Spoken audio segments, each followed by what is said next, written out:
Planning on traveling this summer? Make saving at the pump part of your plans with 2 times the fuel points from Harris Teeter. It's easy. Download your eVic coupon, and for every $1 you spend with your Vic card, you'll get 2 fuel points. That's up to $1 per gallon on quality fuel at participating BP and Harris Teeter fuel centers. Download your eVic coupon today and save money at the pump all summer long with eVic and Harris Teeter fuel points. Bring the Bose experience to your small meeting spaces with Bose Video Bar VBS. VBS is an all-in-one USB conferencing device. It's the simple way to bring premium audio and video to your meetings. Learn more at pro.bose.com/radio. A special rebroadcast for the American Armed Forces and their allies. You're invited to drop in where the elite meet to eat. Duffy's Tavern.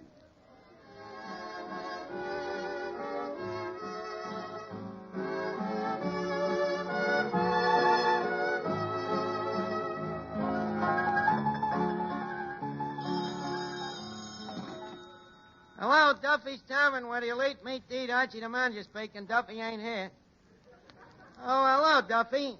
Tonight, Adolph Menjou. Adolph Menjou. Well, you remember Theda Barra? Well, Menjou was a fashion plate when she was still a dish. Yeah, he's a terrific guy, Duffy. Very suave. Huh? Your wife says you're suave? Duffy, she means a big fat suave. You know who else is coming down here tonight, Duffy? That French dame, Yvette. Yvette. Y-V-E-T-T-T-T-E. Yeah, she's a female chanteuse. Yeah, she sings, too. Huh? Duffy? Oh, well, Duffy, I gotta go now. You know, Clancy the cop. Yeah, Flatfoot Clancy. Well, the club he belongs to is having a meeting here tonight. The name of the club? The Policeman's Tuesday Night Foot Bath and Discussion Club. Yeah. Adolph Menjou is going to give a lecture on men's clothes. I'm writing it for him. Yeah. I call it Men's Fashions Through the Ages, from the fig leaf to the BVD. Okay, well, I'll call you back, Duffy.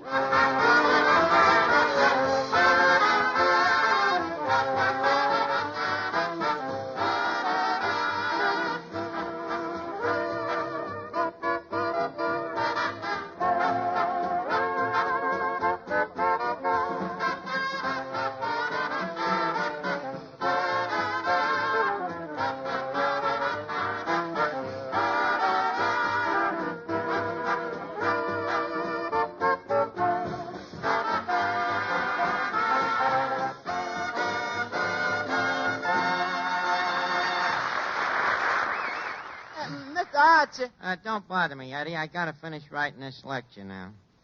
The well-dressed man must watch out how he garbs himself, because he is always judged by his garbage. Since from time immemorial... Mr. Archie, just a minute. You writing a talk on men's clothes? Yeah. For Adolph Menjou? Yeah. Excuse me. Eddie, to any other man, that would be an insult. To any other man, I'd apologize. Accept it. You talking about clothes. Look at you. Your hat's bashed in. There's a rip in your pants. Gravy on your shirt. A hole in your socks. Well, Eddie, I'm wearing sports clothes. Besides, it is de rigueur to look too spick and spat. A man's clothes should have an air of carelessness, casual. Oh, yeah. That's why you look like a casualty? Right. Yeah, I've always been a snappy dresser, Eddie. When I was a kid, you know what the gang on the block used to call me? Archie the Fop. And why? Speech impediment? No, because I was always so well groomed.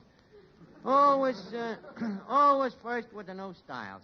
I remember I was the first guy on the block to come around with two-tone sneakers. And very fastidious, Eddie. I was the kind of a guy, you know, if me collar got dirty, I'd change the whole shirt. So, just because I don't look like I'm standing in Taylor's window like a dummy... The heart. Hello, Finnegan. Finnegan, is your tailor's name Sam? So why? I think he made the pants too long. Finnegan, you can't even see your shoes. Well, tell you the truth, I'm trying to hide my shoes, Arch. Why? Well, I'm a little ashamed. 2 of the buttons is missing. Finnegan, are you still wearing button shoes? Well, Arch, I can't get new shoes on account of this rationing. What's the matter? Ain't you got an 18 coupon? Yeah, but what good is it? I wear a 12. Look, Finnegan, that's got nothing to do with it. You could have got your right size and taken your change in red tokens. But outside of the shoes, you look very nice, Finnegan. Yeah. That bow tie. Very smart. Oh, just something I threw on. Yeah. Oh, it's very nice. Goes with everything. You could even wear a shirt with it. Hey, that's a very good idea, Arch. You're just the guy to help me with my problem. What's the problem, Finnegan? Oh, well, look, someday I get a full dress suit. Should I wear gold studs or silver studs? Full dress suit. Well, it all depends, Finnegan. On what? On how much they want to spend on you, funeral. Funeral? Who's that? You are. Oh. Well, we all gotta go sometime. Look, Finnegan, don't bother me now. Tell Adolph Menjou your trouble when he gets here, huh? Yeah, I will. Say, Archie. Yeah, Miss Duffy. What's this I hear about a new French singer coming down here? So what about it? Well, if you're going to hire a singer, what's wrong with my singing? Just 2 things, Miss Duffy. And they're both adenoids. Oh, yeah? Well, don't say I didn't warn you, Archie. Papa hates French chanteuses. He don't like nothing unless it's an Irish tenor. You play a Caruso record to him, you got to tell him it's John McCormick. That dopey, stupid Duffy. Now, just a second, Archie. Don't forget that stupid as he is, you are talking to my father's own flesh and blood. Granted. But why does he have to have such a maniac over Irish tenors? Because he's sentimental. Such a sweet old softy. You should see him when there's an Irish tenor singing on the radio. He melts. I have even seen him stop hitting Mama till the song was over. Yeah, and he's right, because the Irish are the best singers in the world. Now, wait a minute. That's a very broad statement. Don't forget that there are Russians and other creeds who are pretty good singers, too. What about Tolstoy?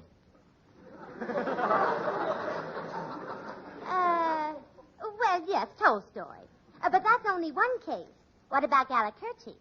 What about Gallikurchi? Well, wasn't he a great singer? Well, certainly Gallikurchi was a great singer. And where did Gallikurchi come from? From Italy. Well, Italy is not Russia, is it? No. Well, there you are. There I am where, Miss Duffy? Well, if Italy is not Russia and Gallikurchi came from Italy, how can you say that Tolstoy is a better singer than the Irish? Would you mind playing that back again? No, you better not. Look, Miss Duffy, I didn't say that Tolstoy is a better singer than the Irish. All right. Go ahead. Go ahead and get a Russian. Go get Gallikurchi. If I did get Gallikurchi, your old man would want him to sing Wee Wee McCree. Archie, the name of the song is Wee Wee Mother McCree.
Well, Eddie, I gotta get this lecture finished for Adolph Menjou. Hey, wait a minute. Who's that lovely dish coming in, Eddie? I think that's that French singer you was expecting, Miss Yvette. Oh, what a hunk of French pastry. Good evening, chérie, mademoiselle. Leave me bid you besame mucho. Merci, monsieur. Well, the merci is mutual. Vous êtes très revisant. Vous êtes gentil, monsieur. Où avez-vous appris à parler le français? Oui. Monsieur n'a pas compris ma question. Oui. Parlez-vous français? Oui, naturellement. Très bien, monsieur. Yvette, you make me feel right at home. Why? Are you French? A part. Only a small part, of course. Was your mother French? My mother was French, yeah. And your father? He's French, too. Oh. Well, then, why are you only part French? Well, we were a very large family. Yeah, but... I was brought up talking French, you know. I remember I was 15 years old before I learned to say hot dog instead of crepe Suzettes. Are you the manager of this tavern? Yeah, I'm Archie, the maitre d'. Excuse me, Miss Yvette. Who are you? I'm Eddie, the waiter d'. Eddie, please, one does not interrupt a tete-a-tete unless one wants all of one's teeth knocked out. But the customers would like to hear Miss Yvette sing. Oh, Mademoiselle Yvette, voulez chanter us a small shanty? Monsieur Venuti. Oui, Art. See vous play a number for Mademoiselle Yvette? Okay, fellas. Attention. 1, 2, 3, go.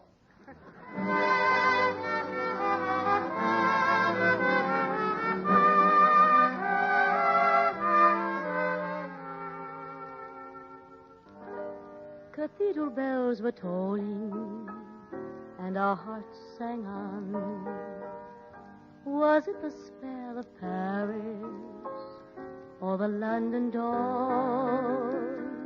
Who knows when we shall meet again? But when the morning chimes ring sweet again, sweet again, I'll be seeing you in all the old familiar places that this heart of mine retraces all day through. In that small cafe, the park across the way, the children's carousel, the chestnut trees, the wishing well. I'll be seeing you in every lovely summer's day, in everything that's light and gay. I'll always think of you that way. I'll find you in the morning sun, and when the night is new, I'll be looking at the moon, but I'll be seeing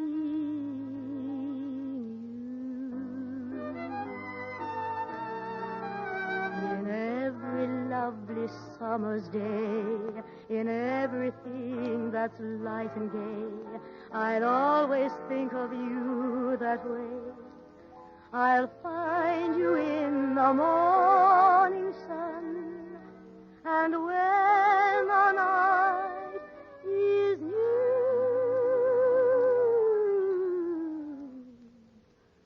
I'll be looking at the moon, but I'll be seeing you.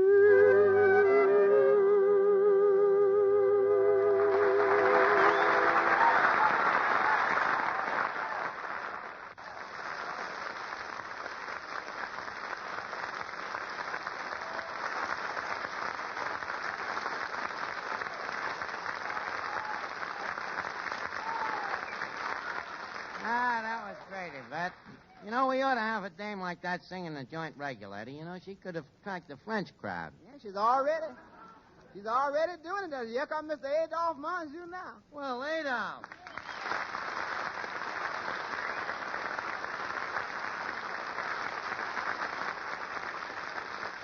Well, Mr. Menjou, Duffy's is indeed proud to welcome a man of your distinguished haberdashery. And furthermore, it is with humble hospitability that we solicit our extentations to your august presence amidst these circular glooms. What is this, a filibuster? What's a filibuster? Well, it's a speech about nothing made by a guy who knows all about it. Imagine meeting Adolph Menjou in person. You know, I never missed one of your pictures. Well, it's nice to meet one of the paying public. Well, you didn't make much off of me, you know. During most of your career, I got in for half price.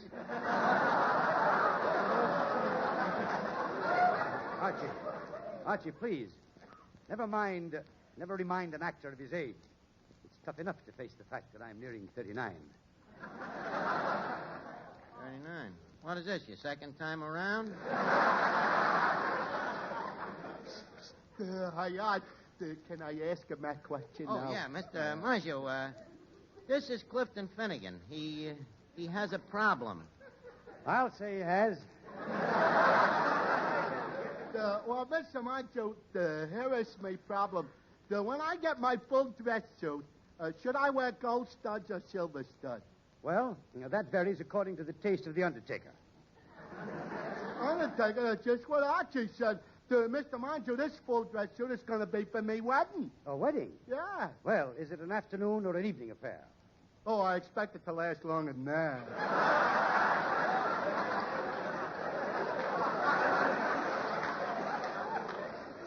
Just a second, Finnegan. When are you getting married? Oh, just as soon as I get the license. Well, congratulations. Where did you get the girl? Don't they give you that with the license? And thank you, Clifton Finnegan.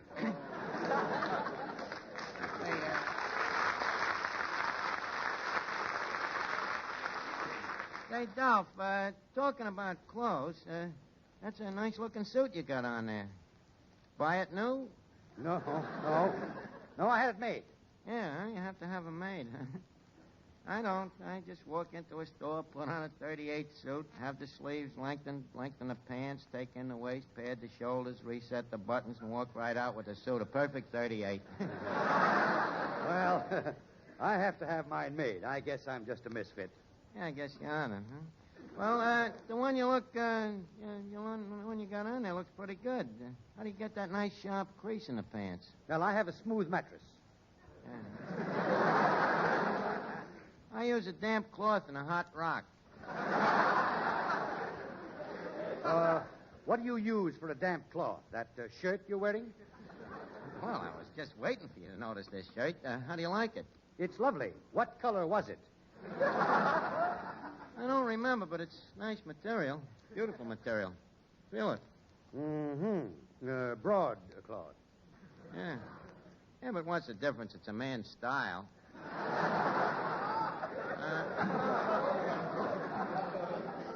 Like I said in the lecture I was writing here.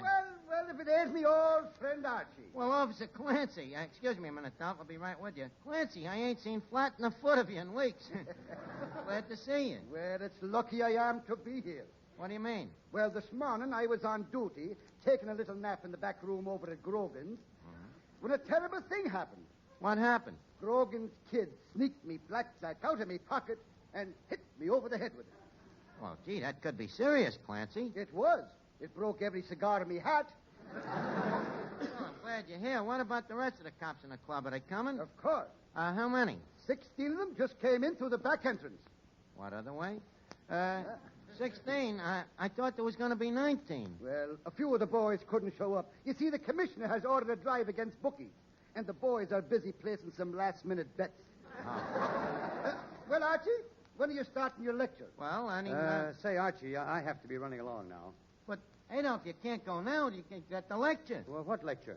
A lecture on clothes that you're going to give to the cops. I wrote it for you. You wrote a lecture on clothes? For me?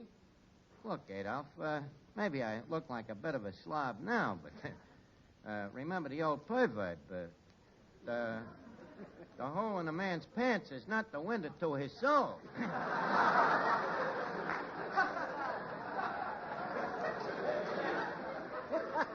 So what do you say? No, definitely no. No, Archie, let me handle this. Mr. Menjou, is that your automobile outside? Yes? Parked next to the hydrant? Next to the hydrant? My car's parked at least 20 feet from the hydrant. Okay, we'll move the hydrant unless you would like to proceed with the lecture. And your point is well taken. Where's the speech? Well, Adolph, have you looked over that lecture that I wrote? Yes, Arch. Well, tell me, what do you think of it? It would take the heart out of Schaffner and Marx. That is a very corny insult. Now, I write 'em, you just read 'em. Read the lecture. Now, Clancy, start the meeting, will you? Okay, Archie, here we go. The meeting of the Policemen's Tuesday Night Foot Bath and Discussion Club will now come to order. I now present Mr. Adolph Menjou. No racket.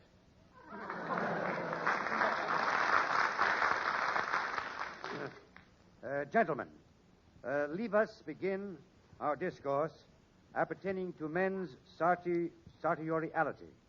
Archie, sartoriality. Yeah, men's clothes. What'd you think it was, a barber shop? Proceed ahead. Mm-hmm. The first clothes that was known to primitive man was loincloths. But loincloths was difficult to get because loins is very ferocious beasts.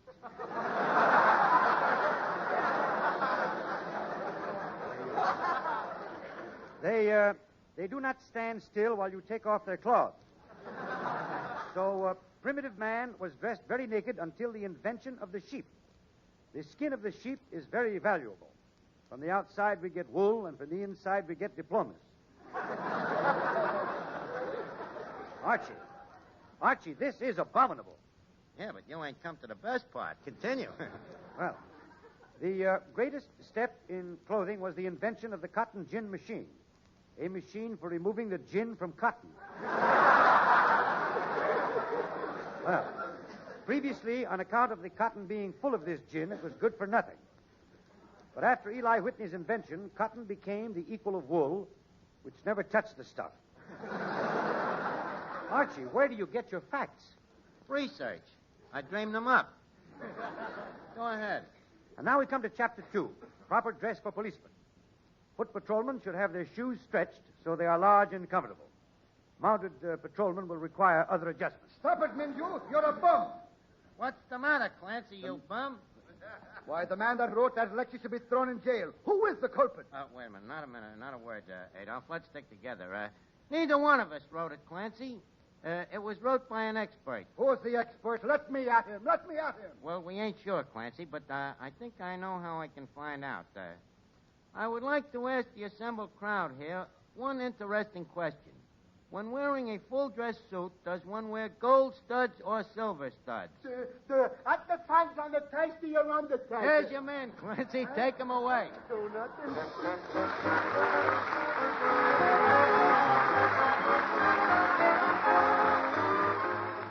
Before we leave Duffy's, leave us put a couple of nickels in Duffy's jukebox.